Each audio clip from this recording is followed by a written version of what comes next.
You're watching Inside Boston, winner of the Fox News College Challenge for Best News Story. What would you do if your government didn't let you express yourself? This year's Boston Muslim Film Festival addressed that question. Megan Pete has the story. Dancers, filmmakers, and comedians gathered in Boston for the second annual Boston Muslim Film Festival. It's basically just a series of films that highlight artists in the Muslim world who have either had their work censored or just not being able to express themselves at all.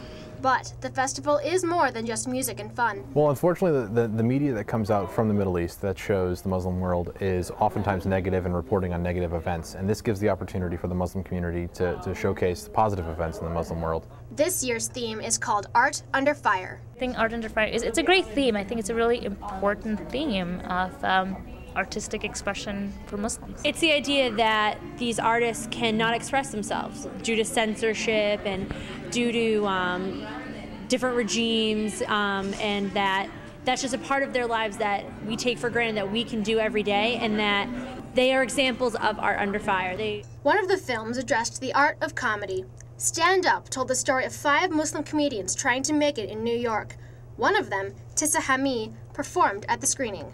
Put your turban on, here comes Ramadan. So much fun done to celebrate Ramadan. The festival was put on by the American Islamic Congress and its student affiliate, Project Noor. It took place on campuses and movie theaters all over the Boston area. And it's more than just a film, it's an experience. It's sitting around with people of different cultures and diversities and watching something and watching a performance and leaving it with a feeling of that you've learned something and that you saw something that you hadn't seen before. Whether you want to learn about new cultures or just want to laugh, the Muslim Film Festival challenges the audience to see the world through new eyes. From Inside Boston, I'm Megan Pete.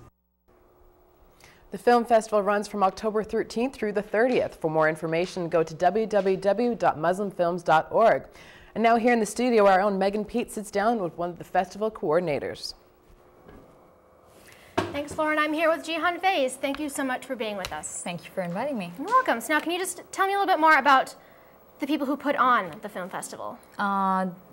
The film festival was presented by American Islamic Congress and Project Noor. Project Noor is the campus initiative of American Islamic Congress.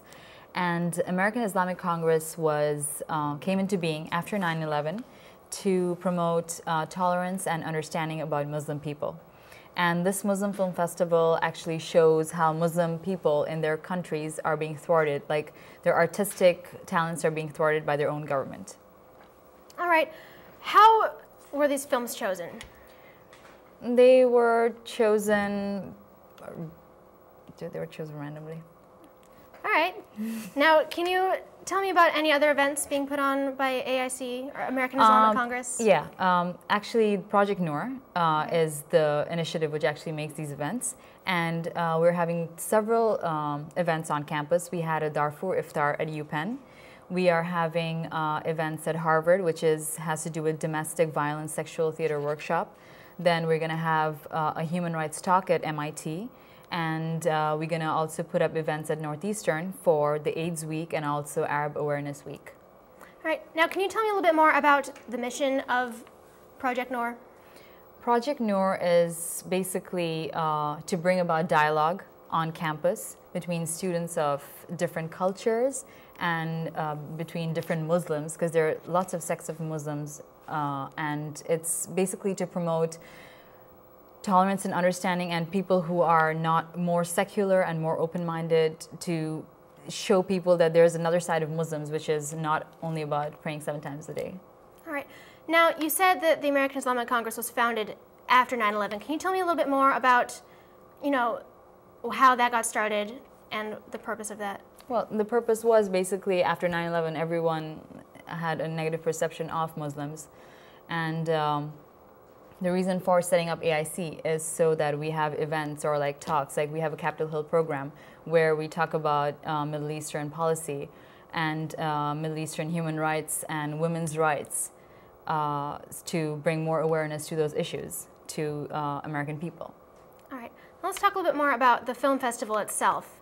We saw two of the events. We saw the comedian and we saw the opening ceremony. Can you tell a little bit more about some of the other definitely. things that are going on? We have this movie called Sounds of Silence. It's basically about Iranian artists who are not allowed to perform in their countries, so they have concerts which are online. They don't really perform to the public, like in person, live. Then we have the movie called Democracy in Dakar. It's basically about how hip-hop artists talk about how they feel about their own politics in Senegal. And our last one is called Dunya. It's about a belly dancer in Egypt. Tell me more about that one. Yeah, it's about female genital mutilation. Okay. Now, you mentioned some of the other things going on with Project Noor and the AIC, and I know that there's something going on about a trip to Washington for Tents of Peace. Can you tell me a little more about that? The event is called Tents of Hope. Tents of Hope. And it is bringing together all our chapters. We have 7 current chapters and 10 more which are going to be established by the end of the year.